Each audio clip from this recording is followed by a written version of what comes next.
What's going on, guys? It's Greg here. Just wanted to do a quick video on considerations for bugging out, things that you should consider when you're planning your bug out. So I just made like a quick list here of things that you should consider. So basically,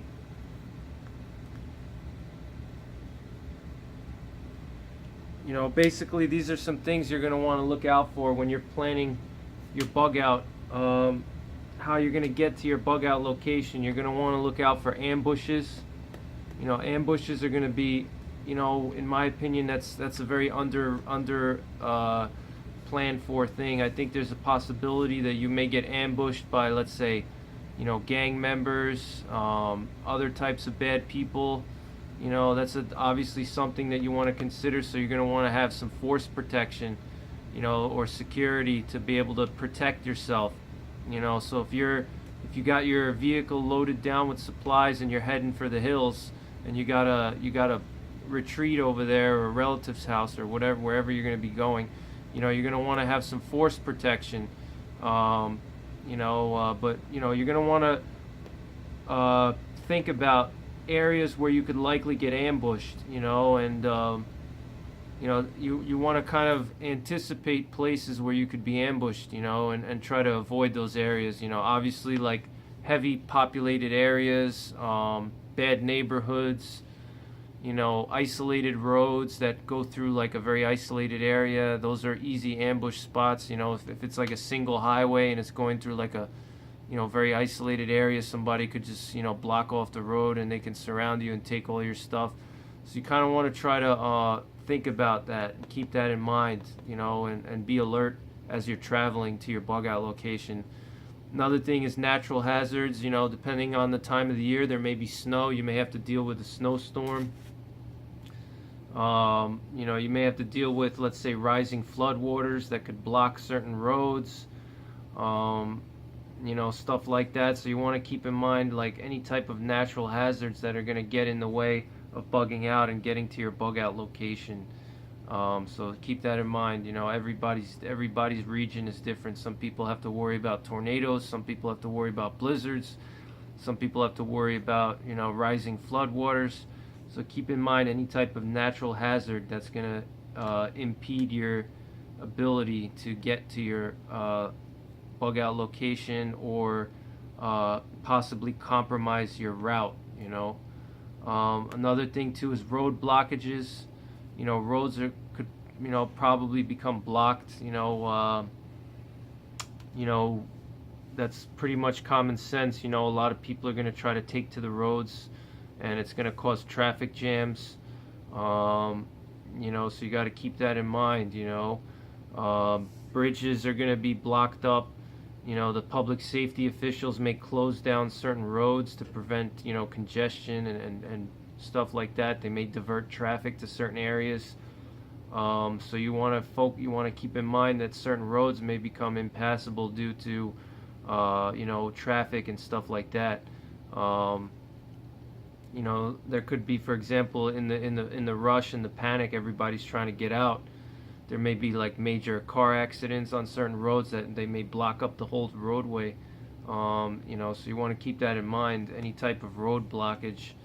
Then you want to think about, alternate means of travel. So like, if for whatever reason it's not probable or it's not possible for you to get to your bug out location with your vehicle, your car or your truck or your RV, whatever you have, you want to think about other ways that you can get there without your vehicle. Maybe you can take an ATV. Maybe you can hitch a ride somehow on a train or something. I don't know. Maybe you can use a boat. I don't know. You got to think about alternate ways that you can get to your bug out location that don't involve a vehicle. I know that's kind of difficult, but you got to think about that. Another thing you want to consider too here in this one is you got to think about what would you do if you're on your way to your bug out location and you get stuck. Let's say you get stuck in a traffic jam. The road is blocked somewhere. um, stuff like that. What happens if your vehicle breaks down, you run out of gas? You're going to want to plan for that. You're going to want to have some supplies on hand. You're going to want to maybe research certain areas that are nearby on your let's say you have certain routes that you planned out. Mark on the map different areas near the routes that, let's say, if you broke down somewhere, let's say nearby, there may be like a safe place where you can shelter for a night or two while, let's say, you fix your vehicle, or while you go and find more gas or more fuel.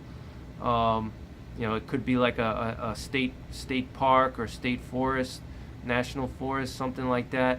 So you want to think about what would you do if you got stuck, or your car broke down, your vehicle broke down, or you ran out of gas. You're going to want to have a safe place to stay.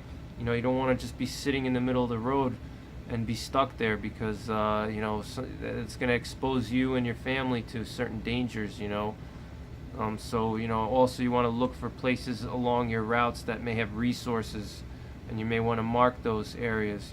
Like various types of resources. Let's see. Then we got.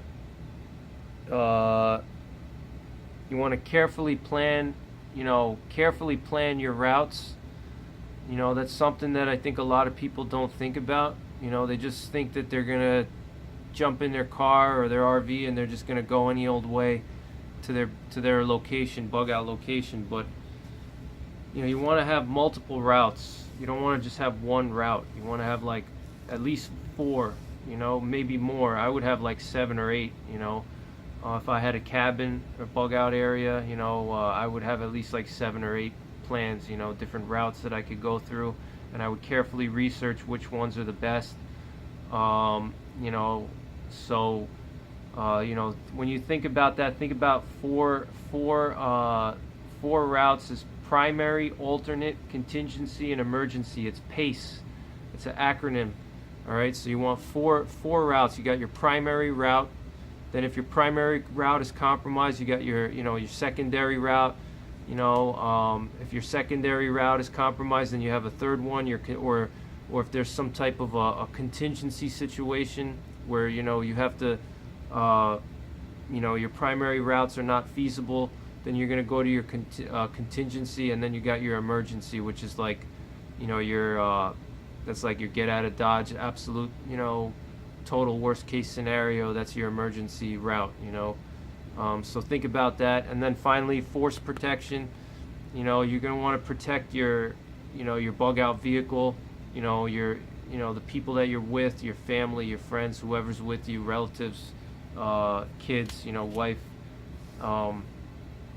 You're going to want a way to protect them, because you're going to run into hazards on the road. So I hope this video got you guys thinking a little bit. You don't want to get too complacent, and think that you're just going to load up your vehicle and just drive out, any old way, and you're just going to get there. You want to plan it out. Consider all these things that I mentioned.